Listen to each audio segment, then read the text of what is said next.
Meski di tengah pandemi COVID-19, rapat paripurna penyampaian nota pengantar kepala daerah terhadap peran Perda Kota Medan tentang laporan pertanggungjawaban atau LPJ pelaksanaan APBD Kota Medan tahun 2019 digelar di gedung DPRD Kota Medan dengan menerapkan protokol kesehatan COVID-19. Masing-masing anggota DPRD menghadiri rapat tersebut menggunakan masker dan duduk dengan mengatur jarak. Selain itu, anggota DPRD yang tidak hadir dapat mengikuti dengan cara telekonferensi sehingga rapat paripurna mencapai forum. Rapat paripurna yang dihadiri oleh PLT Wali Kota Medan Ahyar Nasution yang menyampaikan laporan nota pengantar Ranperda Kota Medan tentang laporan pertanggungjawaban pelaksanaan APBD Kota Medan tahun 2019 dan menyerahkan langsung ke Ketua DPRD Kota Medan Hashim untuk nantinya diberikan pandangan oleh masing-masing fraksi terhadap nota pengantar Wali Kota tentang LPJ.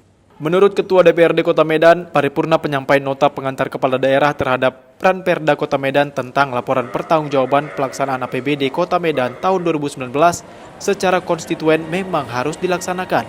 Rapat paripurna akan dilanjutkan pada Senin pekan depan untuk dilanjutkan dengan menyampaikan pandangan dari masing-masing fraksi. Laporan keterangan pertanggungjawaban penggunaan anggaran untuk tahun 2019. Ya, itu memang secara konstitusional aturan itu tetap harus dilaksanakan. Sesudah ini kan ada tahapan. Biasa tahapan ini setelah penyampaian nota pengantar itu akan dilanjutkan nanti minggu depan Senin itu paripurna pemandang umum dari masing-masing fraksi ya. Tadi 8 fraksi sudah mengirimkan utusan-utusan anggota fraksinya untuk membacakan pemandang umum terhadap laporan pertanggungjawaban ini. Dari Medan, Sumatera Utara, tim TV One mengabarkan.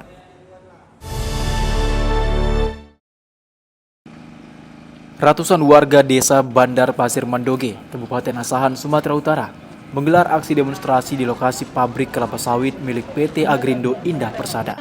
Kecewa selama 17 tahun berdiri tak pernah memberikan bantuan kepada warga sekitar. Perusahaan pabrik pengolahan minyak kelapa sawit milik PT AIP digeruduk warga.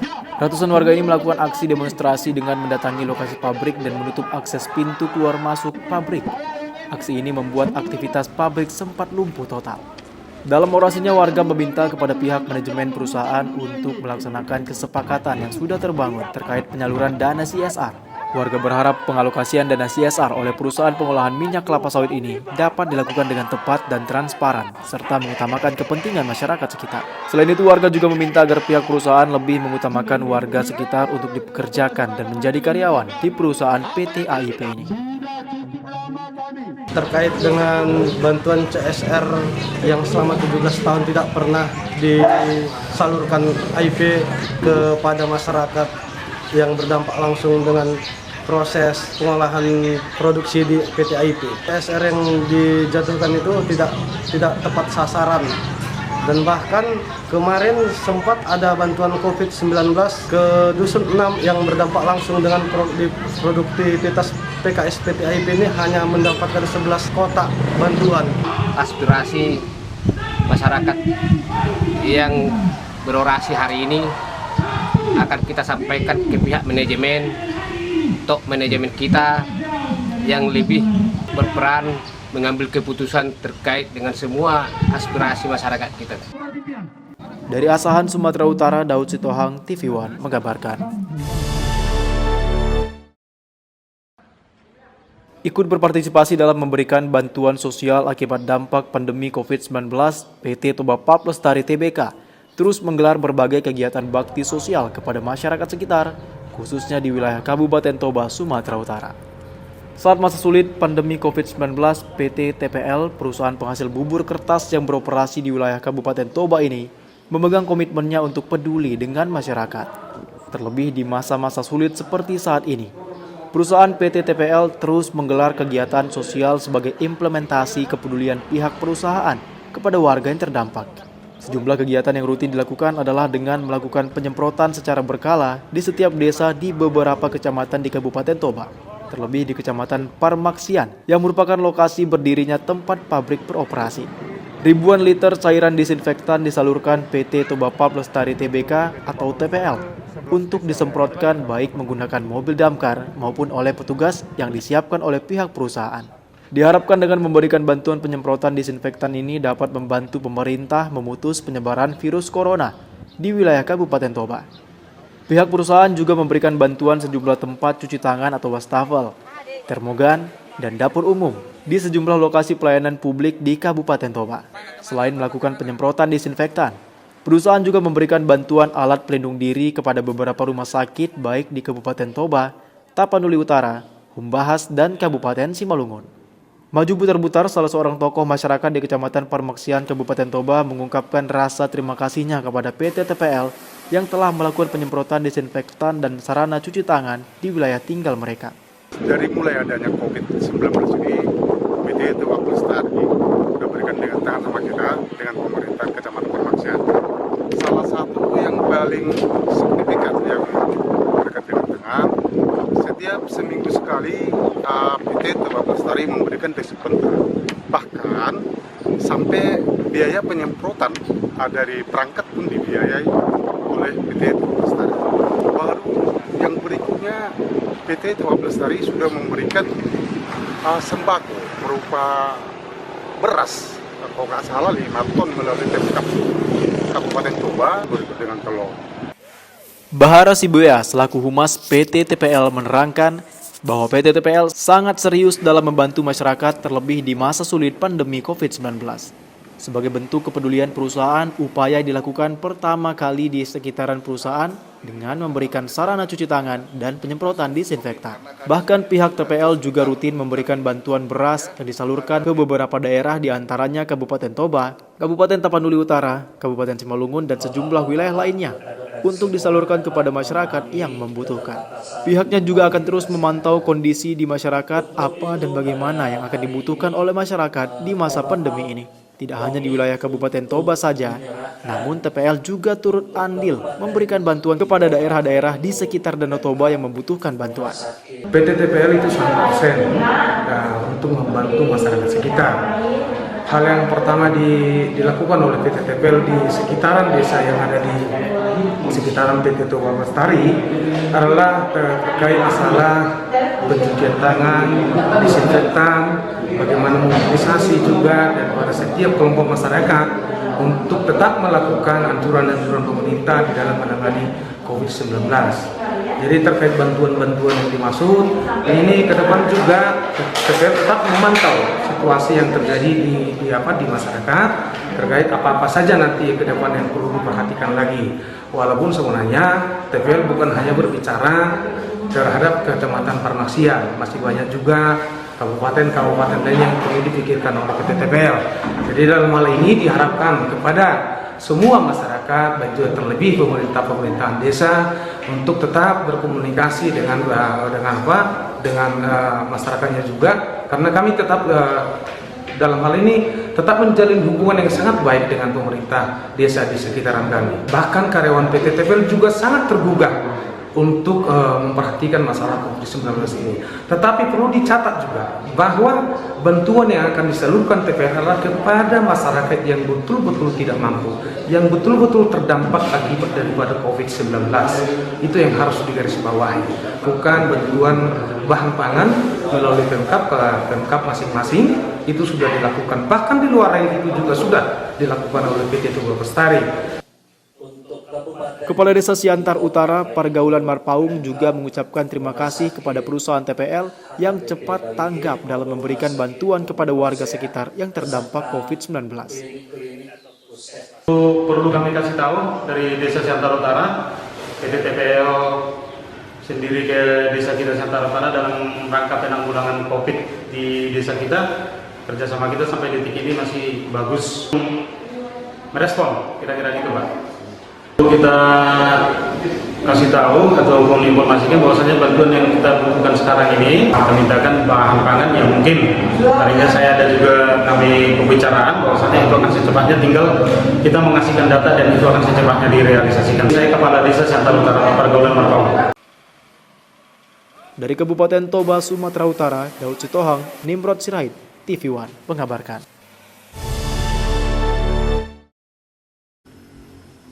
Pembagian bantuan langsung tunai atau BLT di Desa Negeri Agung, Kecamatan Buai Sandang Aji, Kabupaten Oku Selatan, Sumatera Selatan berlangsung dengan tertib. Bantuan senilai Rp600.000 ini dibagikan kepada 50 kartu keluarga yang terdampak COVID-19 bagi warga yang berhalangan hadir kepala desa mengantarkan langsung ke rumah warga. Ini merupakan tahap kedua bantuan langsung tunai yang diambil dari dana desa dibagikan kepada warga yang terdampak COVID-19. Tahap pertama dibagikan pada bulan Mei lalu dan tahap kedua dibagikan pada bulan Juni. Adapun jumlah warga yang menerima bantuan sebanyak 50 kartu keluarga atau KK dengan nominal Rp600.000 per kepala keluarga. Syarat bagi penerima bantuan langsung tunai atau BLT dana desa ini salah satunya tidak tercatat sebagai penerima bantuan PKH, BST, serta bukan pegawai negeri sipil atau ASN. Ini pemberian bantuan BLT dana desa 2020 tahap 2 ini. Ya. Berapa kakak yang kita berikan bantuan Pak Kades? Yang kita berikan bantuan di luar bantuan lain itu 50 kakak dari dana desa. Kedua kali ya. Itu dengan adanya uang ini terbantu atau gimana langsung? Terbantu ya. Ini sudah kedua kali berarti Bu ya? 600.000 per kakak. Masih tetap dengan sama? Masih tetap ya. Yang menerima itu pertama yang terdampak, kedua yang mati mata pencarian yang saat sekarang. Untuk desa Negeri Agung ini kita mengantarkan langsung ke rumah warga? Langsung ke rumah masyarakat langsung. Pemerintah desa menghimbau agar masyarakat dapat menggunakan bantuan langsung tunai dengan bijak untuk meringankan beban ekonomi di masa pandemi COVID-19. Dari Oku Selatan, Sumatera Selatan, Andi Salani, TV One mengabarkan. Bupati Banyuasin Askolani Jasi bersama dengan Wakil Bupati Pak D. Selamat dan SKPD Sekecamatan Mariana, Polsek Mariana, serta Dandim Mariana secara bersama-sama dengan pihak Pertamina Samtan Gas pada hari Selasa 9 Juni 2020 yang bertepat di Jalan Sambirejo, Mariana, Banyuasin 1, Sumatera Selatan secara resmi menandatangani peresmian Yayasan Rumah Tahfiz Usman bin Affan. Selain penandatanganan, pemotongan pita juga dilakukan oleh Wakil Bupati dan pihak Pertamina Samtan Gas oleh Surya Negara yang menandakan telah dibukanya Rumah Tahfiz. Menurut Bupati Banyuasin, Rumah Tahfiz di Sambirejo, Mariana, Banyuasin 1, Sumatera Selatan yang sudah ke-13 dan diharapkan secepatnya 21 kecamatan bisa dibangun rumah tahfiz di Kabupaten Banyuasin, Sumatera Selatan. Yang singkat ini 21 kecamatan sudah ada rumah tahfiznya, alhamdulillah mudah-mudahan. Jadi mudah-mudahan ini bisa bermanfaat, berguna bagi masyarakat di sini untuk belajar mengaji, belajar menghafal, dan insya Allah jadi hafiz Al-Quran. Ini alhamdulillah sudah ada 13 rumah tahfiz yang sudah kita resmikan. Ini murni adalah daripada CSR Pertasankan Gas. Total semua dari termasuk wakaf kurang lebih 300 untuk bangunan fisik di luar dari wakaf daripada kawan-kawan. Ucapkan terima kasih kepada pihak PT Pertasankan Gas yang untuk awal pembuka ini apa yang untuk siswa apa digratiskan apa gimana Pak? Gratis. Dengan berdirinya rumah tahfiz di Mariana ini, Kabupaten Banyuasin sendiri akan secepatnya membangun lebih kurang 8 rumah tahfiz lagi yang diharapkan anggaran dari bantuan dermawan hingga dari pihak luar seperti CSR dan donatur-donatur lain yang ada di Banyuasin. Dari Banyuasin, Sumatera Selatan, Syamsul Rizal, TV One mengabarkan. Meskipun sudah ada perda pelarangan angkutan batubara di jalan raya seperti yang tertuang dalam Perda nomor 5 tahun 2011 yang berisi bahwa seluruh angkutan batubara dialihkan menggunakan jalur khusus dan kereta api. Namun kenyataannya saat ini angkutan batubara semakin marak melewati jalur lalu lintas di jalan umum milik negara di Sumatera Selatan. Para pengusaha batubara ini seolah tak mengindahkan peraturan Gubernur Sumatera Selatan yang melarang truk berisi batubara melintas. Salah satu faktor dilarangnya kendaraan ini melintas yakni masyarakat yang mengeluh tingginya angka kecelakaan akibat kendaraan truk pembawa batubara ini. Akibat masih beroperasinya angkutan batubara di jalan umum ini membuat elemen masyarakat beberapa kali melakukan penghalauan dan meminta kendaraan ini memutar balik arah. Namun saat penghalauan tidak dilakukan, angkutan batubara ini kembali melintasi jalan umum milik negara. Sudah ada aturan pelarangan armada penonton batubara awal, tapi sekarang justru makin marak. Seperti apa dong? Oh, ini informasi dong. Iya. Kalau ini makin informasi marak, akan kita tindak.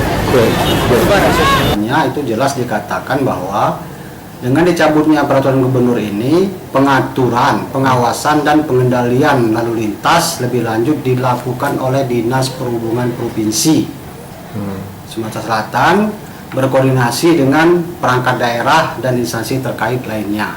Artinya di sini kalau memang nanti ada izin yang dikeluarkan oleh gubernur melintasi jalan kita kabupaten atau jalan nasional yang melintas di kabupaten, baru dia berkoordinasi dengan kita seperti itu. Sementara itu, Kepala Dinas Perhubungan Kabupaten Oku Firmansyah mengatakan pihaknya masih menunggu instruksi dari Dinas Perhubungan Sumatera Selatan. Dari Kabupaten Oku, Sumatera Selatan, Herman Sawiran, Bagus Mihargo, TV One mengabarkan.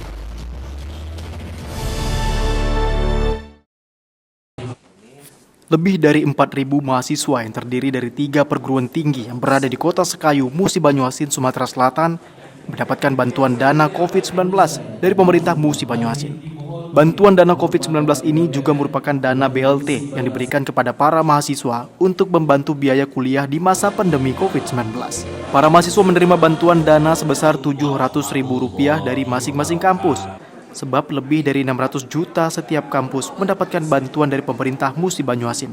Selain para mahasiswa, para dosen serta rektor dan ketua perguruan tinggi juga mendapatkan bantuan langsung yang diserahkan oleh Bupati Musi Banyuasin, Dodi Reza Alex Nurdin. Sangat bersyukur dan sangat senang sekali Pak, karena mendapatkan bantuan dari pemerintah MUBA. Jadi kami merasa dari pemerintah MUBA itu peduli pada pendidikan, kan, di dunia pendidikan di MUBA ini. Jadi khusus 3 bulan. 3 bulan ini sekitar 617 juta sudah disalurkan langsung ke rekening perguruan tinggi tersebut. Kemudian nanti perguruan tinggi itu melakukan manajemen keuangannya sehingga bisa menggaji dosen, menggaji karyawan, menggaji staf. Kompensasinya adalah mahasiswa-mahasiswi diberikan keringanan biaya kuliah. Dan ini baru tahap pertama 3 bulan. Kalau ternyata memang keadaan ini berlangsung lama, maka 3 bulan lagi nanti akan kami berikan juga subsidi sehingga mahasiswa berapapun memang yang mereka butuhkan untuk melanjutkan biaya kuliah, paling tidak mendapatkan keringanan yang bisa tetap mereka lakukan untuk menjalani proses perkuliahan. Dari Musi Banyuasin, Sumatera Selatan, Puja Kusuma, TV One mengabarkan. Diduga salah tangkap, penasihat hukum Hussein Syukri mengajukan prapit terhadap Polsek Medan Timur. Kuasa hukumnya merasa ada keganjilan dalam proses hukum yang dijalani oleh Hussein Syukri. Kini kasus Hussein sudah terdaftar di Pengadilan Negeri Medan untuk disidangkan Juni mendatang. Penangkapan Hussein Syukri terjadi pada tanggal 24 Maret lalu. Ia diminta untuk menjamin 2 kerabatnya di Polsek Tanjung Morawa. Namun setelah ia datang ke kantor polisi, Hussein langsung ditangkap oleh personel hingga diserahkan ke petugas Polsek Medan Timur. Hussein ditangkap karena dianggap masuk sebagai daftar pencarian orang atas kasus narkoba. Ketua Organisasi Kepemudaan Tanjung Morawa ini lantas diboyong ke rumahnya untuk digeledah guna mencari barang terlarang. Namun petugas tak menemukan apapun. Polisi pun mengeluarkan surat penahanan terhadap Hussein Syukri. Hingga saat ini kasus Hussein Syukri sudah dilimpahkan ke Kejaksaan lalu didaftarkan ke Pengadilan Negeri Medan. Hussein dijadwalkan akan menjalani sidang perdana pertengahan Juni mendatang. Menurut kuasa hukum dari Hussein Syukri, Elian Prahmayanti Siregar mengatakan adanya keganjilan dalam proses hukum yang dijalani oleh kliennya. Pihaknya akan membuat surat ke Kejaksaan Agung, Komisi Yudisial, dan instansi terkait lain atas dugaan ketidakadilan yang dialami oleh sang klien. Di mana klien saya diduga untuk melakukan tindak pidana narkotika dalam pasal 114 atau 12 junto 132. Kami selaku penasihat hukum kami mengajukan sidang pra-pidana yang akan dilakukan sidang pada tanggal 12 Mei 2020 pada hari Jumat. Ganjilannya pada saat ditangkap dia tidak ditunjukkan pada dia surat EPO maupun surat penangkapan, hanya ditunjukkan surat yang tidak kertas putih yang tidak tahu apa tulisannya. Setelah sampai di Polsek Medan Timur baru diserahkan sama dia. Sementara itu pihak kepolisian tidak bersedia dikonfirmasi terkait dugaan kasus tersebut. Dari Medan, Sumatera Utara, Bahana Situmorang, TV One mengabarkan. DPD LSM Lakri Sumatera Utara dan Togi Silalahi serahkan tali asih bantuan sembako untuk warga yang terkena dampak ekonomi akibat pandemi COVID-19. Bantuan yang sudah beberapa kali diserahkan ke warga Kapanjahit dan beras tagi ini diharapkan dapat membantu warga yang terkena dampak ekonomi di tengah pandemi COVID-19 di Kabupaten Karo saat ini. Beginilah suasana di kantor DPD LSM Lakri, Lembaga Anti Korupsi Republik Indonesia, Provinsi Sumatera Utara yang terletak di Kota Kapanjahit. Terlihat diramaikan oleh warga yang akan menerima tali asih bantuan sembako dari pihak DPD Lakri Sumut dan pihak Togi Silalahi di tengah pandemi COVID-19 yang saat ini melanda Kabupaten Karo. sehingga Kabupaten Karo saat ini termasuk dalam kategori berstatus zona merah COVID-19. Bantuan sembako berupa beras, minyak goreng, gula, dan lainnya ini langsung diserahkan Ketua DPD Lakri Provinsi Sumatera Utara, Jesaya Ginting, dan perwakilan Togi Silalahi kepada warga yang terkena dampak ekonomi akibat pandemi COVID-19 yang saat ini sudah menyulitkan warga. Kabupaten Karo sudah menjadi zona merah. Jadi kami DPD Lakri bersama Togi Silalahi prihatin atas itu semua, dan kami bersama Togi Silalahi membagikan tali asih ini kepada masyarakat Karo supaya masyarakat Karo patuh terhadap peraturan-peraturan pemerintah yang dilakukan seperti jaga jarak di rumah saja dan memakai masker. Itulah harapan kami kepada masyarakat Karo setelah kami membagikan tali asih ini. Syukurlah Pak, bisa depan harinya kami bisa menambah kebutuhan kami sehari-hari bisa terpenuhi Pak. Saat ini nggak bisa kegiatan lah ya di luar ya? Ya, itulah Pak, gara-gara COVID ini. Ya. Dari Kabupaten Karo, Irfan Rahmansyah Simarmata, TV One mengabarkan. Seorang mantan kepala desa Guru Benua, Kecamatan Munte, Kabupaten Karo dilaporkan kepala desa Guru Benua ke aparat penegak hukum Kejaksaan Negeri Karo setelah adanya dugaan pemalsuan dokumen desa untuk penerbitan dokumen kependudukan sejumlah warga dari luar desa dalam mengurus bantuan sosial COVID-19. Akibat adanya permasalahan ini membuat proses pembagian bansos dari dana desa tertunda. Berawal setelah adanya pendataan untuk pembagian bansos dari dana desa, pihak Kepala Desa Guru Benua melihat suatu keganjilan terhadap sejumlah dokumen kependudukan warga yang tidak tercatat sebagai penduduk desa Guru Benua, namun memiliki dokumen kependudukan. Hal ini pun dicurigai oleh pihak desa dan melakukan penyelidikan dibantu dengan salah satu LSM di Kabupaten Karo untuk mengecek ke pihak catatan sipil Pemkab Karo. Ditemukannya surat rekomendasi dalam pengurusan dokumen kependudukan sejumlah warga yang diduga palsu. Hal ini membuat pihak desa didampingi LSM Lakri langsung melaporkan hal ini ke pihak aparat penegak hukum Kejaksaan Negeri Karo. Dugaan pemalsuan surat atau administrasi yang ada di desa, dan kami berharap pemalsuan ini bisa diselesaikan oleh Kejari Karo. Tanda tangan sama stempel kepala desa itu Pak. Untuk apa tuh Pak digunakan? Untuk penggunaan penerbitan KTP sama kartu keluarga. Ada berapa KTP yang sudah terbit kalau kita lihat? Yang kami dapatkan masih 4 Pak. 4 ya? Iya. Sementara itu, saat akan dikonfirmasi, pihak mantan kepala desa dan pihak Capil Pemkab Karo belum bisa memberi keterangan terkait adanya dugaan pemalsuan dokumen desa dalam penerbitan KTP dan kartu keluarga yang dikeluarkan catatan sipil Kabupaten Karo. Sementara itu, saat akan dikonfirmasi, pihak mantan kepala desa dan pihak Capil Pemkab Karo sulit ditemui dan belum bisa dimintai keterangan. Dari Kabupaten Karo, Sumatera Utara, Irfan, TV One mengabarkan. Beginilah suasana jambur di Desa Tongging yang diramaikan ratusan warga, para janda dan duda yang berasal dari Desa Tongging, Kecamatan Merek saat akan pembagian sembako yang disalurkan seorang pengusaha kerambah ikan Danau Toba asal Desa Tongging, Mangadi Sipakar. Pembagian ratusan paket sembako ini disaksikan pihak aparat Desa Tongging dan Kepolsek Tiga Panah serta pihak kantor Kecamatan Merek yang diwakili Sekcam Merek. Adapun bantuan sembako yang diserahkan kepada ratusan warga yang berstatus janda dan duda ini merupakan beras 10 kg, gula putih 1 kg, dan minyak goreng 1 kg. Mangadi Sipakar berharap dengan adanya bantuan ini dapat meringankan beban para janda dan duda di tengah pandemi COVID-19. Untuk masyarakat Desa Tongging sebagian ada rezeki saya terima, dengan saya memang untuk orang yang sebagian. Ya, kita banyak berterima kasih sama orang Tongging supaya jauh dari virus ini hari ini. Semoga Tuhan memberkati pemberian ini.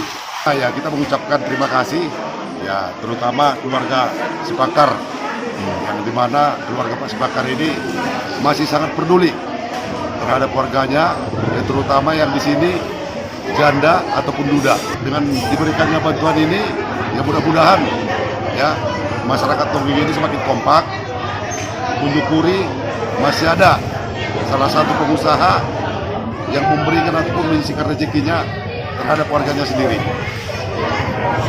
Selain bantuan untuk para janda dan duda, bantuan sembako dan uang Mangadi Sipakar bersama Kapolsek Tiga Panah juga diserahkan kepada warga, khususnya para manula dan warga yang sakit yang saat ini dirawat di rumah-rumah warga di Desa Tongging. Dari Sumatera Utara, tim TV One mengabarkan.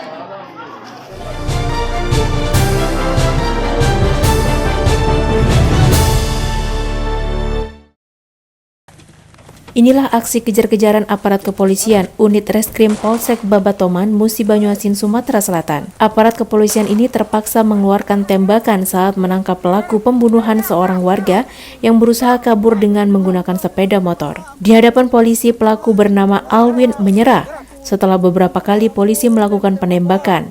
Penangkapan pelaku penembakan ini dipimpin langsung oleh Kanit Reskrim Polres Babatoman, Ibda Joharman.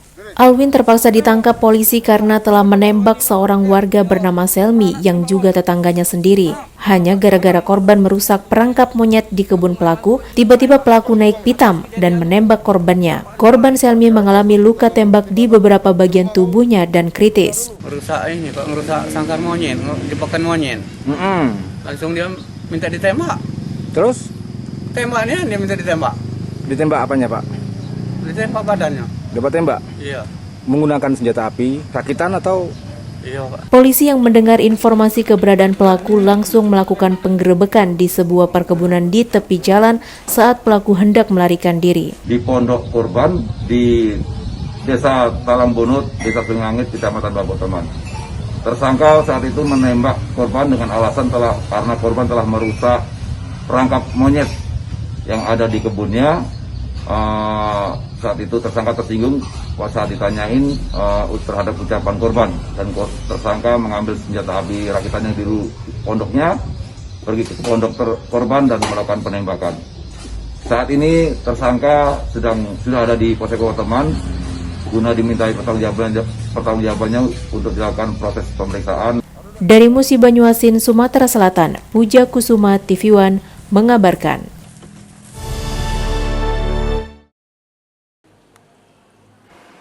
Overkapasitas hunian narapidana dengan keterbatasan jumlah petugas sipir penjara tidak membuat Kepala Lapas Kelas 1 Tanjung Kusta, Frans Elisko Niko, beserta seluruh personil jajarannya lemah. Dengan segala keterbatasan, peningkatan standar sesuai arahan Menteri Hukum dan HAM Republik Indonesia, salah satunya dalam hal penjagaan. Untuk ini, Kalapas dan seluruh personil jajarannya telah menyamakan persepsi mewujudkan maksimum security. Sistem ini merupakan sistem yang sangat efisien bagi petugas pemasyarakatan dalam pengawasan dan penjagaan keamanan ketertiban di dalam penjara. Frans menjelaskan maksimum security yang sudah dilaksanakan ini menggunakan sistem intelijen berantai, di mana setiap petugas jaga sudah memiliki jaringan berantai dengan mengikutsertakan warga binaan. Selain itu, Frans alias Niko juga menjelaskan sistem kontrol dan checking di dalam kamar hunian dan seputaran areal penjara secara berkesinambungan terus dilaksanakan. Oleh karena itu standar pengamanan yang kita terapkan adalah standar pengamanan maksimum security. Jadi pengawasan man to man bagi setiap warga binaan yang ada di sini. Oleh karena itu, karena isi penghuni kita lebih besar daripada jumlah penghuni, dari jumlah petugas, maka yang kita terapkan adalah sistem intelijen.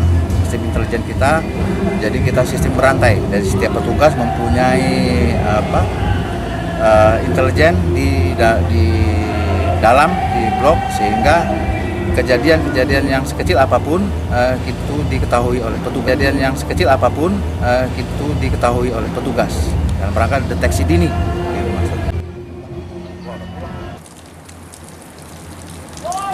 Dari Medan, Sumatera Utara, Yoga Syaputra, Adi Syaputra, TV One mengabarkan.